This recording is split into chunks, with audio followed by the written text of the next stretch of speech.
नमस्कार विद्यार्थियों, हम पढ़ रहे थे कल कक्षा के अंत में पाठ 5 जिसका नाम है लोकतंत्र। और लोकतंत्र में हम पढ़ेंगे सामाजिक लोकतंत्र के बारे में। कल हमने बहुत से इसके बारे में, अर्थ के बारे में हमने इसके समझा कि लोकतंत्र क्या है, ठीक है, लोकतंत्र के अर्थ के बारे में और लोकतंत्र के विभिन्न प्रकार व रूप के बारे में हमने समझा।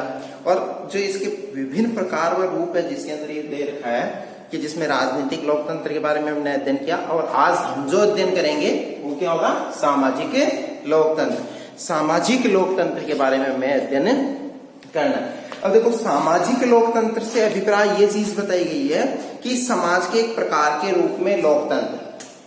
सामाजिक लोकतंत्र से क्या बताया गया है? समाज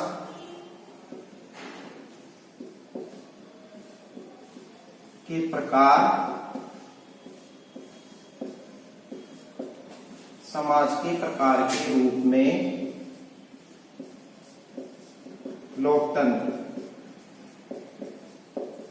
यानी लोकतंत्र किस रूप में बताया गया है? समाज के एक प्रकार के रूप में इसको लोकतंत्र को स्वीकार किया गया है, ठीक है। अब इसी में हम आगे चलते हैं तो लोकतंत्र का जो लक्ष्य है, यानी इस सामाजिक लोकतंत्र का जो प्रमुख लक्ष्य बताया गया है, सामाजिक लोकतंत्र का,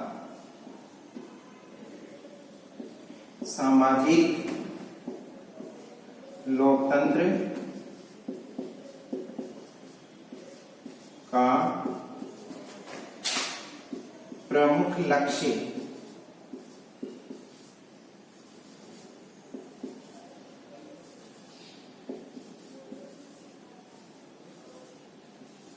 सामाजिक लोकतंत्र का जो प्रमुख लक्ष्य बताया गया है, समाज के अंदर किस चीज की स्थापना करना है? सामाजिक समता की भावना विकसित करना है। क्या बताना है? सामाजिक समता, समता की भावना। क्या करना है? सामाजिक समता की भावना। मतलब इसमें ये चीज बताई गई है कि सामाजिक लोकतंत्र का जो प्रमुख आधार, प्रमुख लक्ष्य है, समाज के अंदर क्या चीज, क्या कौन सा परिवर्तन लाना है कि सामाजिक रूप से सभी व्यक्ति क्या हो? समान हो, समता की भावना, यानी सभी व्यक्ति एक दूसरे को समान भाव से देखे। इस तरीके की विधि अपनानी है सरकार के द्वारा, इस तरीके की स्थापना करनी है जिससे कि कोई किसी के साथ में क्या नहीं कर सके? भेदभाव नहीं कर सकते। जो प्राचीन काल के अंदर जो भेदभाव किए जाते थे, वर्तमान समय में भी ऐसे भेदभाव वगैरह नहीं हो। तो इस वजह से सामाजिक जो लोकतंत्र का जो प्रमुख उद्देश्य है तो वो क्या है? समता की भावना को विकसित करना, यानी समता की भावना लागू करना है। और सामाजिक लोकतंत्र का जो अर्थ बताया गया है, इसका अर्थ है, सामाजिक लोकतंत्र का अर्थ क्या बताया गया है? सामाजिक लोकतंत्र का अर्थ बताया गया है कि जाति धर्म, भाषा, लिंग, धन, जन्म के आधार पर व्यक्तियों के बीच में क्या नहीं हो? भेदभाव। धर्म, जाति, लिंग, धन, इनके आधार पे क्या नहीं होना चाहिए? के आधार पर भेदभाव नहीं हो। धर्म, जाति, लिंग, धन के आधार पे क्या नहीं किया जाना चाहिए? भेदभाव नहीं किया जाना चाहिए। भाषा इत्यादि चीजें इसके अंदर सम्मिलित है जिसके आधार पे क्या नहीं होना चाहिए? किसी के साथ में भेदभाव नहीं हो। रंग, नस्ल और भी इसमें चीजें इंक्लूड है। ये धर्म और इसमें बताया गया कि व्यक्तियों के बीच विभेद नहीं होना चाहिए। व्यक्ति एक दूसरे से क्या नहीं करे? भेदभाव नहीं करे। के आधार पर भेदभाव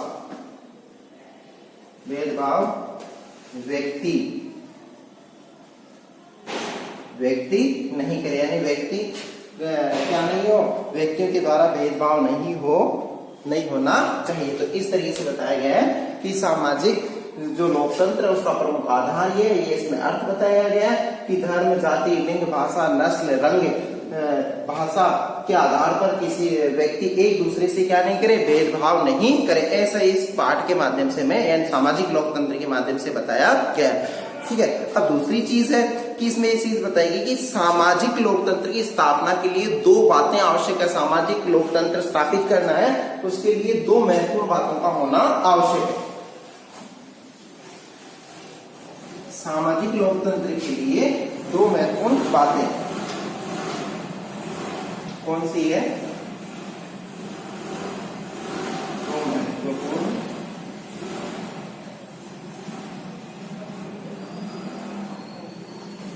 दो महत्वपूर्ण बातें।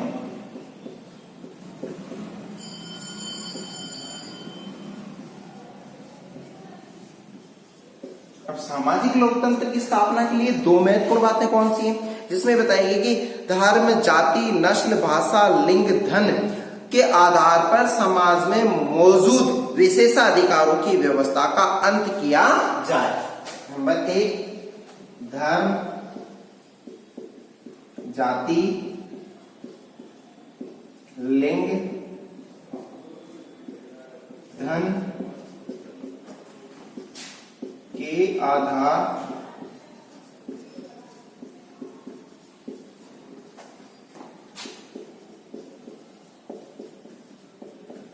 विशेषण। इसमें ये चीज बताई गई है, सामाजिक लोकतंत्र की जो महत्वपूर्ण बातें बताई गई है, उन दो महत्वपूर्ण बातों के अंदर ये बात सम्मिलित है कि धर्म, जाति, लिंग, धन के आधार पर जो अधिकारों की व्यवस्था का अंत किया जाए समाज में। तो यहाँ पे विशेषा धन के आधार पर समाज में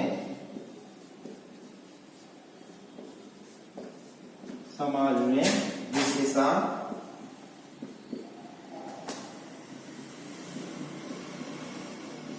अधिकारों का अंत किया जाए। मतलब इस तरीके की व्यवस्था लागू हो जिससे क्या है, जो विशेषाधिकार जो प्राप्त है, जिन लोगों ने विशेष अधिकार प्राप्त कर रखे हैं, तो उनका अंत इसके आधार पर किया जा सकता है। धर्म, जाति, लिंग, धन के आधार पर समाज में विशेषाधिकारों का क्या होना चाहिए? अंत होना चाहिए। सभी व्यक्ति सामाजिक रूप से क्या होने चाहिए? समान होने चाहिए। और दूसरी इसमें बात बताएगी कि सभी व्यक्तियों को सामाजिक प्रगति के समान अवसर प्रदान किए जाए। सभी व्यक्तियों को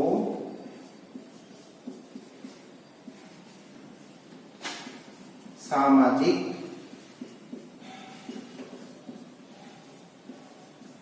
प्रगति के समान अवसर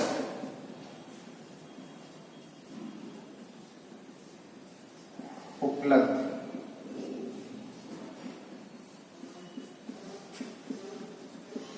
किए जाए। मतलब इसमें ये चीज और बताई गई है कि सभी व्यक्तियों को सामाजिक रूप से समाज के अंदर उन्नति करने के उनको क्या मिलने चाहिए? अवसर मिलना चाहिए, जिससे वो समाज के अंदर अपनी उन्नति कर सके, अपनी प्रगति कर सके और अपने आप को वो समाज के अंदर स्थापित कर सके। तो ऐसी व्यवस्था की जानी चाहिए, किसके द्वारा? सरकार के द्वारा, जिससे लोग अपनी सामाजिक उन्नति कर पाए। अब ये आपका सामाजिक लोकतंत्र समाप्त। इसके बाद में नेक्स्ट बिंदु हमारा आर्थिक लोकतंत्र के बारे में अध्ययन करते हैं। आर्थिक लोकतंत्र क्या कहता है? आर्थिक लोकतंत्र, आर्थिक लोकतंत्र। अब देखो, आर्थिक लोकतंत्र के अंदर ये बात बताई गई है कि अर्थव्यवस्था में एक प्रकार के रूप में लोकतंत्र आर्थिक लोकतंत्र है।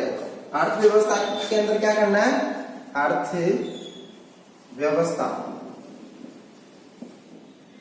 अर्थव्यवस्था में एक प्रकार रूप में आर्थिक लोकतंत्र को स्थापित करना। आर्थिक लोकतंत्र मतलब अर्थव्यवस्था में एक प्रकार के रूप में किसको स्थापित करना है? लोकतंत्र को स्थापित। और वर्तमान में जो है, वर्तमान में बताया गया कि आर्थिक लोकतंत्र का विचार मार्क्सवादियों, समाजवादियों, वर्तमान में आर्थिक लोकतंत्र का जो विचार है वो क्या बताया गया है कि लोकतंत्र में मार्क्सवादियों व समाजवादियों ने प्रस्तुत किया है। आर्थिक लोकतंत्र के विचार किसके द्वारा प्रस्तुत किए गए? विचार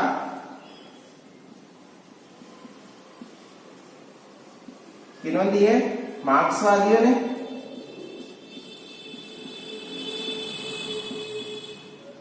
मार्क्सवादियों व समाजवादियों ने आर्थिक लोकतंत्र के विचारों को प्रस्तुत किया है। मतलब अर्थव्यवस्था में एक प्रकार रूप में आर्थिक लोकतंत्र के जो विचार दिए हैं, जिसमें मार्क्सवादियों का योगदान है और समाजवादियों का योगदान है, ऐसा मानना है। ठीक है। अब हमारा जो नेक्स्ट बिंदु होगा आर्थिक लोकतंत्र के बाद में नैतिक लोकतंत्र। नैतिक दायित्व क्या होता है व्यक्तियों का, उसके बारे में हम अध्ययन करते हैं, नैतिक लोकतंत्र के बारे में।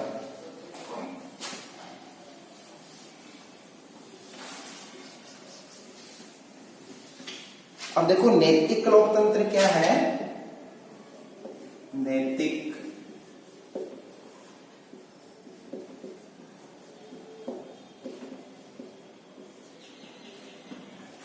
लोकतंत्र। अब नैतिक लोकतंत्र के अंदर क्या बताया गया है कि कुछ विद्वानों ने लोकतंत्र को एक नैतिक एवं आध्यात्मिक जीवन दर्शन के रूप में स्वीकार किया। कुछ विद्वान क्या कर रहे हैं कि नैतिक लोकतंत्र को क्या है, जीवन व अध्यात्म रूप में स्वीकार कर रहे हैं। विद्वान क्या कर रहे हैं? विद्वान नैतिक लोकतंत्र को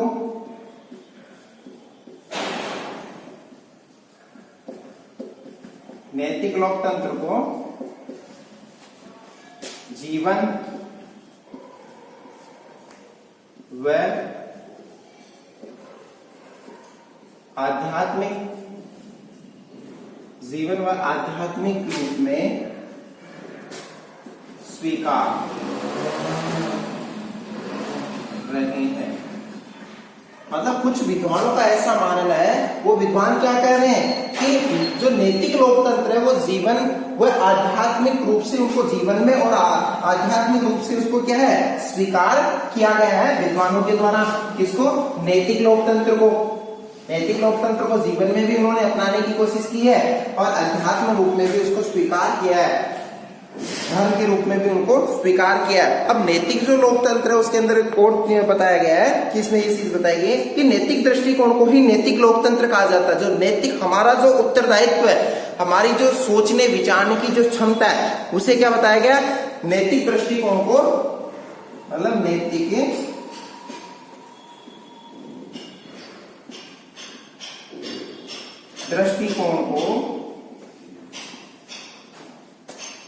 दृष्टिकोण को नैतिक लोकतंत्र बताया। नैतिक लोकतंत्र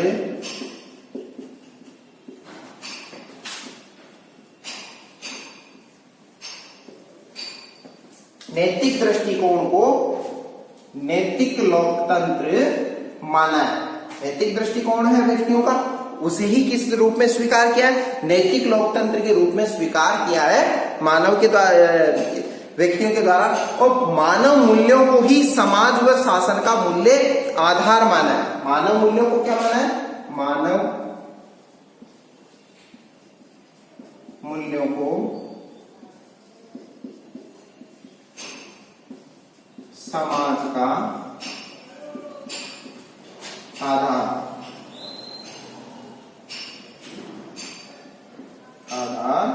माना है। मतलब मानवीय मूल्यों को ही क्या बताया गया है? समाज का आधार स्वीकार किया गया है। और नैतिक लोकतंत्र की सर्वोत्तम अभिव्यक्ति, नैतिक लोकतंत्र की सर्वोत्तम अभिव्यक्ति प्रथम बार जो की गई है वो कब की गई थी? 1789 के अंदर फ्रांस की क्रांति के दौरान, जिसमें स्वतंत्रता, समानता और बंधुत्व के भाव विकसित हुए थे। ये नैतिक लोकतंत्र है। सर्वप्रथम इसकी अभिव्यक्ति, यानी किसकी अभिव्यक्ति? नैतिक लोकतंत्र की अभिव्यक्ति। इसकी अभिव्यक्ति का मतलब है उसके विचार। अभिव्यक्ति यानी ये विचार कब अस्तित्व के अंदर आए थे? सर्वप्रथम इसकी अभिव्यक्ति 1789 की फ्रांस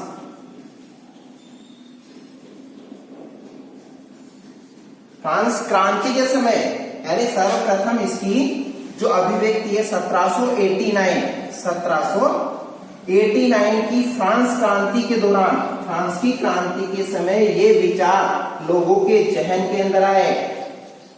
कैसे विचार जहन के अंदर आए? प्रथम अभिव्यक्ति उस वक्त कर दी गई थी फ्रांस की 1789 की फ्रांस क्रांति के दौरान जो विचार आए, स्वतंत्रता, समानता और स्वतंत्रता, समानता और बंधुत्व, ये विचार क्या है उस समय उत्पन्न होने लगे। यानी सर्वप्रथम इसकी जो अभिव्यक्ति की गई थी नैतिक लोकतंत्र की, वो कब की गई थी? भाईचारे के रूप में। फ्रांस की क्रांति में किस रूप में विकसित हुई? भाईचारे के रूप में। नैतिक लोकतंत्र किस रूप में? स्वतंत्रता, समानता व बंधुत्व। सब मिलके इस तरीके से व्यक्ति क्या अर्जित कर सकते हैं? समानता अर्जित कर सकते हैं। और समानता व भाईचारे के भाव ये 1789 की क्रांति से लोगों के जहन के अंदर आए। अब हमारा नेक्स्ट जो बिंदु होगा वो है लोकतंत्र संबंधी विभिन्न सिद्धांत। लोकतंत्र के संबंध में विभिन्न सिद्धांत कौन कौन से, उसके बारे में हम अध्ययन करेंगे। लोकतंत्र संबंधी विभिन्न सिद्धांत व दृष्टिकोण क्या है? इसमें ये चीज बताई गई है कि लोकतंत्र स्वयं में एक विस्तृत विचारधारा है। लोकतंत्र को क्या बताया गया है? लोकतंत्र स्वयं में, यानी अपने आप में, स्वयं में एक विस्तृत विचारधारा है। विचार धारा के रूप में इसको क्या किया गया है? स्वीकार किया गया। नहीं, अपने आप में क्या है? एक विस्तृत विचारधारा है लोकतंत्र, जिससे इसका निर्माण हुआ है। और वास्तविक उपभोग कौन करता है? अभी इसमें ये चीज समझना है कि इसका वास्तविक उपभोग किसके द्वारा किया जाता है? इसका वास्तविक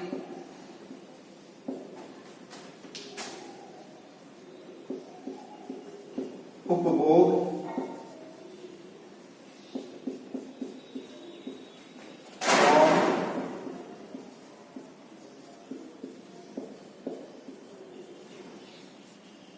इसका वास्तविक उपभोग कौन करता है?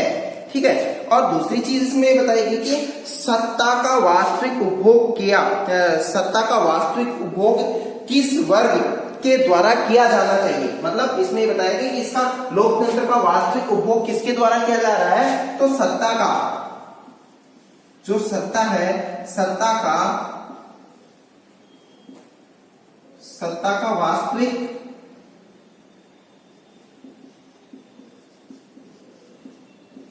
उपभोग किसके द्वारा या किसे करना चाहिए।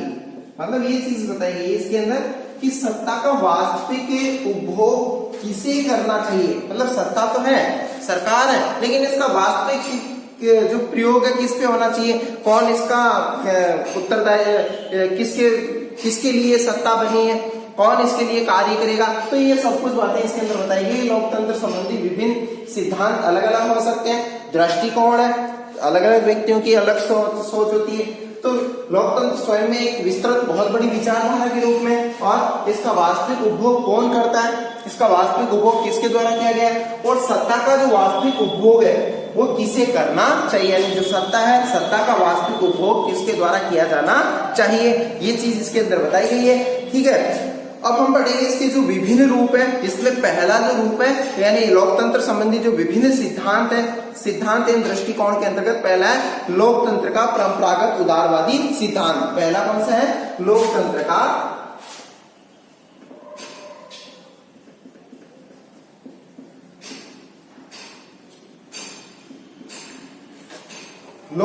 का परंपरागत उदारवादी सिद्धांत एवं दृष्टिकोण। लोकतंत्र का परंपरागत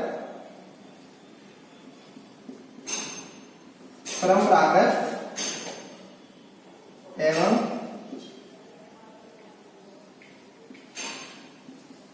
दृष्टिकोण। अब लोकतंत्र का परंपरागत एवं दृष्टिकोण कौन सा है, क्या है इसमें? इसके बारे में उदारवादी यानी इसमें बताया गया लोकतंत्र का परंपरागत उदारवादी सिद्धांत एवं दृष्टिकोण। लोकतंत्र का परंपरागत उदारवादी सिद्धांत एवं दृष्टिकोण, या उदारवादी करना होगा, उदारवादी सिद्धांत व दृष्टिकोण।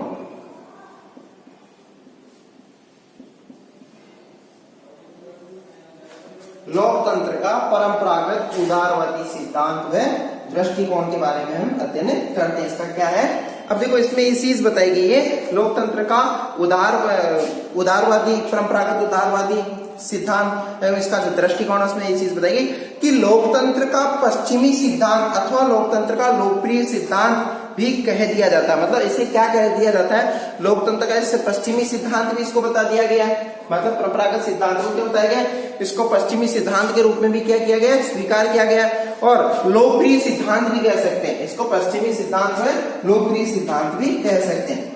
क्या कह सकते हैं, पश्चिमी सिद्धांत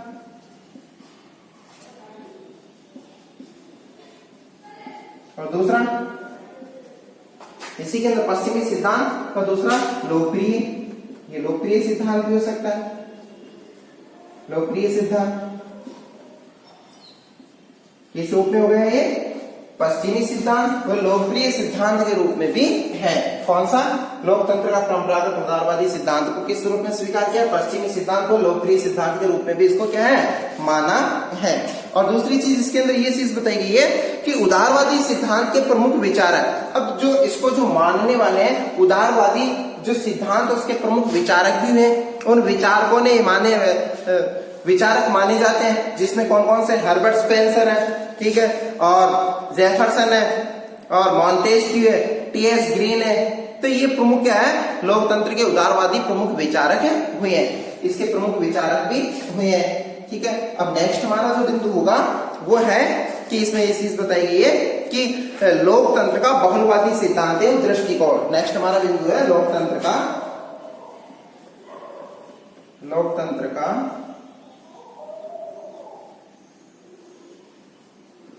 बहुलवादी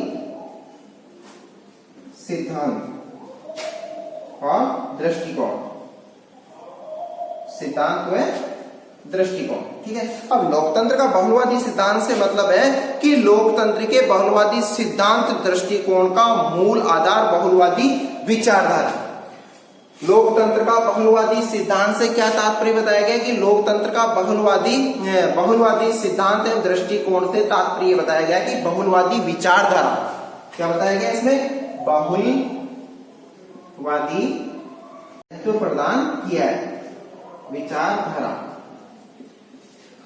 लोकतंत्र का जो बहुलवादी सिद्धांत है उसमें बहुलवादी जो विचारधारा है वो इसके अंदर इस चीज को बताया गया है, ठीक है। जो बहुलवादी जो विचारधारा है, अब बहुलवादी सिद्धांत को बहुलतंत्रवाद कहना पसंद किया, मतलब कुछ ऐसे विचारक है जिन्होंने बहुलवादी विचारधारा को किस रूप में, बहुलवादी तंत्र के रूप में स्वीकार किया। बहुलवादी विचारधारा को किस रूप में स्वीकार किया, बहुलवादी तंत्र के रूप में स्वीकार किया।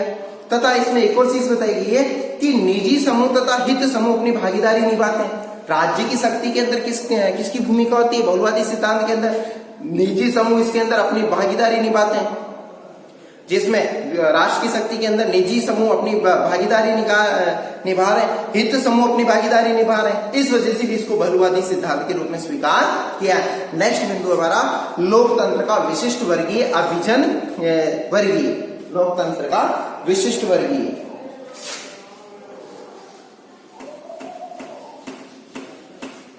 लोकतंत्र का विशिष्ट वर्गीय सिद्धांत के बारे में अध्ययन करते हैं। तीसरा है लोकतंत्र का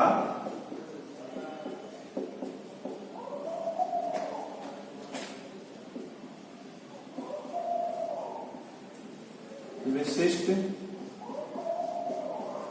वर्गीय।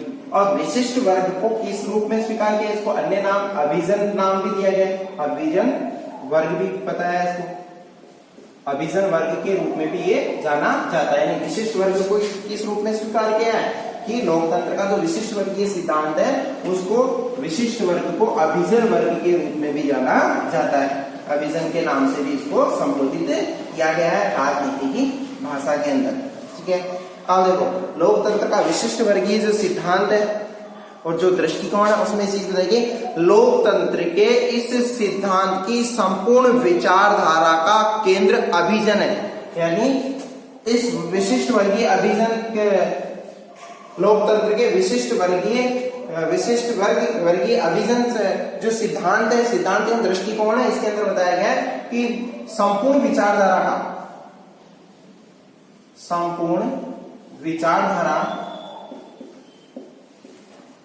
का केंद्र किसे बताया गया है? अभिजन। किसको बताया गया? अभिजन। संपूर्ण विचारधारा का केंद्र किसे बताया गया? अभिजन वर्ग को इसका संपूर्ण विचारधारा का प्रमुख केंद्र के रूप में इसको स्वीकार किया है। यानी अभिजन वर्ग ही इसका जो संपूर्ण विचारधारा लोकतंत्र की जो विशिष्ट वर्गीय जो विचारधारा है, मतलब किस पे केंद्रित हो रही है? अभिजन वर्ग पे केंद्रित हो रही है। किस पे केंद्रित हो रही है? अभिजन वर्ग पे केंद्रित हो रही है। और इसके जो प्रमुख विचारक है जो बताते हैं कि इस सिद्धांत का प्रतिपादन जो करने वाले हैं, इस सिद्धांत का विशिष्ट वर्गीय सिद्धांत का जो प्रतिपादन करने वाले हैं वो राजनीतिक विचारक, जिसमें मिचेल्स है, रॉबर्ट मिचेल्स है, ठीक है, मोरका, पेरोटॉन, ठीक है, बर्नम, सी राइट, ये इसके क्या प्रमुख विचारक है हुए हैं लोकतंत्र के विशिष्ट वर्गीय सिद्धांत के। ठीक है, अब नेक्स्ट हमारा बिंदु होगा, ये इतना महत्वपूर्ण नहीं है, इसमें से बहुत ही कम केवल बहुलवादी से क्वेश्चन पूछा जा सकता है, बाकी इतना महत्वपूर्ण नहीं है, केवल सामान्य रूप से हम इसकी अध्ययन करेंगे। अब देखो लोकतंत्र का मार्क्सवादी सिद्धांत एवं दृष्टिकोण क्या है? चौथा है लोकतंत्र का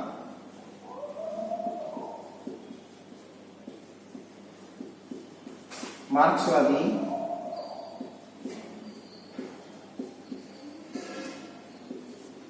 लोकतंत्र का मार्क्सवादी सिद्धांत एवं दृष्टिकोण।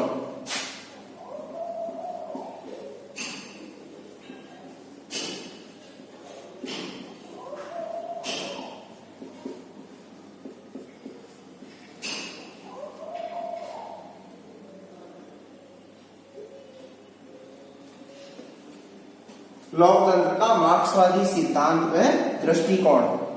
लोकतंत्र का क्या बताया गया? मार्क्सवादी सिद्धांत और इसका दृष्टिकोण बताया गया। अब इसका क्या दृष्टिकोण बताया गया है जिसके बारे में, लोकतंत्र का मार्क्सवादी जो सिद्धांत है लोकतंत्र के एक विशिष्ट रूप को क्या करता है? प्रस्तुत करता है। ये क्या कर रहा है? मार्क्सवादी जो सिद्धांत है ये लोकतंत्र के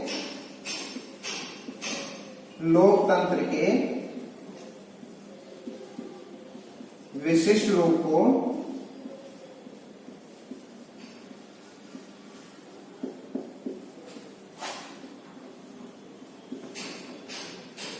प्रस्तुत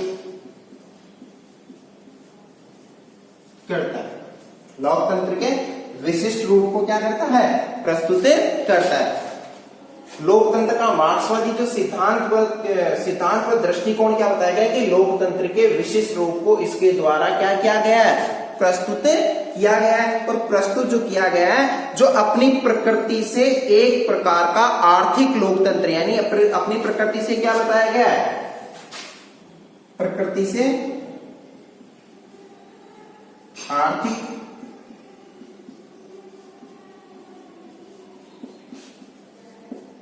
आर्थिक लोकतंत्र बताया है। मतलब प्रकृति से क्या माना उसको? मार्क्सवादियों ने क्या माना है? इस लोकतंत्र का मार्क्सवादी सिद्धांत क्या बता रहा लोकतंत्र के लिए कि जो इसकी प्रकृति, वो प्रकृति कैसी है? जैसे आर्थिक लोकतंत्र के रूप में इसको स्वीकार किया है। मार्क्सवादियों ने लोकतंत्र को किस रूप में स्वीकार किया है?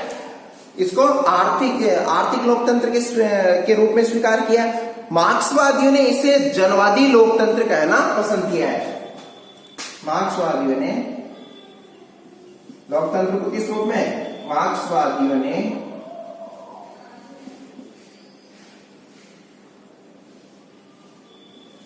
इसे जनवादी, क्या बताया गया? जनवादी लोकतंत्र क्या स्वीकार किया? जनवादी लोकतंत्र माना है।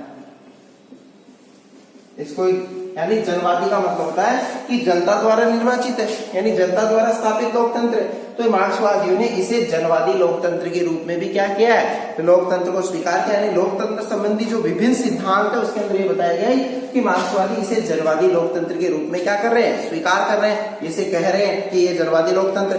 मार्क्सवादी लोकतंत्र का मूल विचार कार्ल मार्क्स और फ्रेडरिक एंजल्स की विचारधारा में दिखाई पड़ता है। यानी मार्क्सवादी जो लोकतंत्र है उसके अंदर जो मूल विचार जो है, यानी जो इसमें जो विचार प्रस्तुत किए गए हैं वो विचार किसके सबसे ज्यादा समाहित है, कार्ल मार्क्स के और फ्रेडरिक एंजल्स के, दोनों के ही विचार इस लोकतंत्र के अंदर समाहित है। अन्य किसी विचारक के ज्यादा विचार नहीं है, सबसे अधिक अगर विचारों का समावेश है लोकतंत्र संबंधी विचारों के अंदर, तो सबसे ज्यादा प्रभाव किसका है, मार्क्सवादी और कार्ल मार्क्स और फ्रेडरिक एंजल्स। अब नेक्स्ट बिंदु हमारा होगा कि लोकतंत्र का समाजवादी सिद्धांत। लोकतंत्र का समाजवादी सिद्धांत के बारे में हम अध्ययन करेंगे। पांचवा हमारा विचार है, पांचवा जो विचार दिया गया है लोकतंत्र का समाजवादी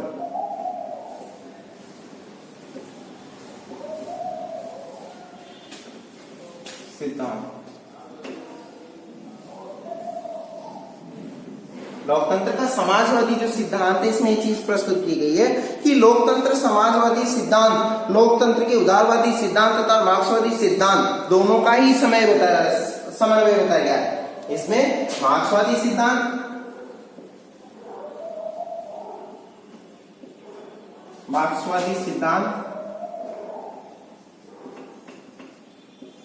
व समाजवादी सिद्धांत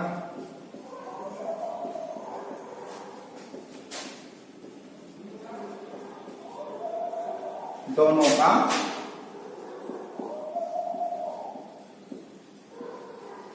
समन्वय है। क्या बताया गया इसमें, मार्क्सवादी सिद्धांत व समाजवादी सिद्धांत दोनों को मिला के किसको स्वीकार किया गया है, समाजवादी सिद्धांत को स्वीकार किया गया है। लोकतंत्र का जो समाजवादी सिद्धांत है किस रूप में अस्तित्व में आता है, मार्क्सवादी सिद्धांत भी इसमें सम्मिलित है और कौन सा विचार सम्मिलित है इसके अंदर, समाजवादी सिद्धांत भी इसके अंदर सम्मिलित है। दोनों को मिला के समाजवादी सिद्धांत का रूप यानी समाजवादी लोकतंत्र के रूप में स्थापित हुआ है। लोकतंत्र किस रूप में स्थापित हुआ, मार्क्सवादी और समाजवादी दोनों ही सिद्धांतों का समन्वय करके लोकतंत्र का समाजवादी सिद्धांत दृष्टिकोण का विकास हुआ है। तो राजनीतिक स्वतंत्रता, यानी इसमें ये चीज बताएगी कि उदारवादी लोकतंत्र में निहित व्यक्ति की राजनीतिक स्वतंत्रता, उदारवादी जो सिद्धांत है, उदारवादी जो सिद्धांत इसमें बताया गया है, उदारवादी सिद्धांत तथा मार्क्सवादी सिद्धांत के समन्वय, सॉरी इसमें गलत हो गया कि समाजवादी नहीं होती, यहाँ करना आप उदारवादी, सॉरी इसमें आपको करना है मार्क्सवादी व उदारवादी सिद्धांत। यानी मार्क्सवादी सिद्धांत और उदारवादी सिद्धांत दोनों का ही समन्वय करके किसका कौन अस्तित्व के अंदर आ रहा है, समाजवादी लोकतंत्र अस्तित्व के अंदर आता है। समाजवादी लोकतंत्र अगर अस्तित्व में आएगा तो क्या आएगा, मार्क्सवाद और उदारवाद दोनों ही मिल गए। अब देखो मार्क्सवादी उदारवादी जो सिद्धांत है क्या बताता है कि इस दोनों का समन्वय बता दिया। उदारवादी लोकतंत्र में निहित व्यक्ति की राजनीतिक स्वतंत्रता, यानी लोकतंत्र में उदारवादी बता रहा है, उदारवादी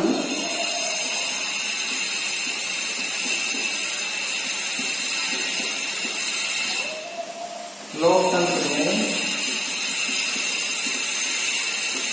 निहित व्यक्ति की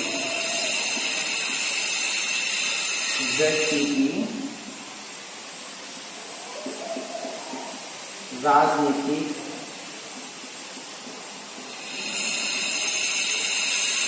स्वतंत्रता,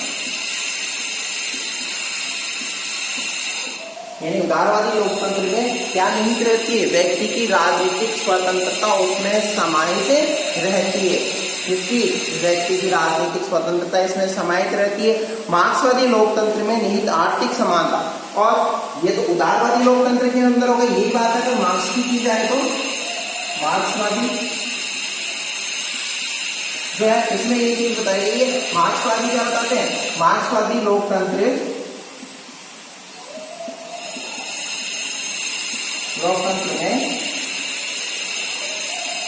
आर्थिक स्वतंत्रता पे यानी आर्थिक स्वतंत्रता के पक्षधर है।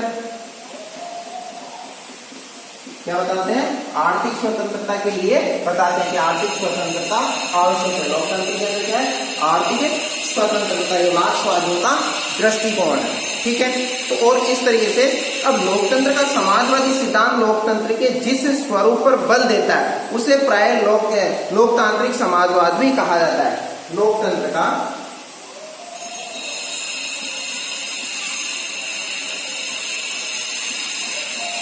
समाजवादी,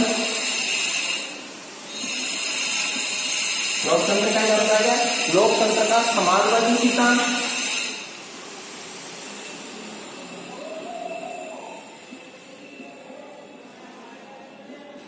बल देता है, उसे क्या बताया गया? समाजवादी सिद्धांत, उसे सामाजिक लोकतंत्र, उसे क्या बताया गया? लोकतंत्र का उसे समाजवाद कहा जाता है। उसे क्या कहते हैं? समाजवादी सिद्धांत बल देता है। लोकतंत्र का समाजवादी सिद्धांत जिस पर बल देता है उसे समाजवाद कहते हैं। समाजवाद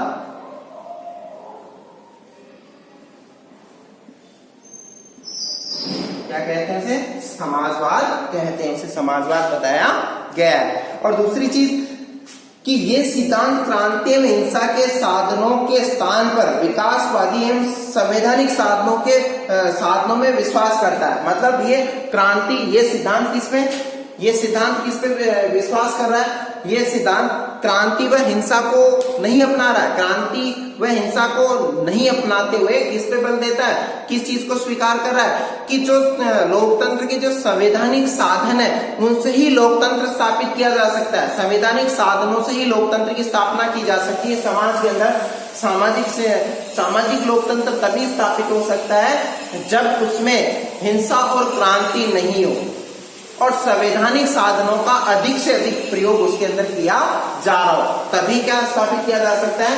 उदारवादी लोकतंत्र का समाजवादी सिद्धांत स्थापित हो सकता है। अब हमारा जो नेक्स्ट बिंदु होगा वह लोकतंत्र शासन के प्रकार कौन कौन से, इसका अध्ययन हम नेक्स्ट क्लास के अंदर करेंगे। धन्यवाद।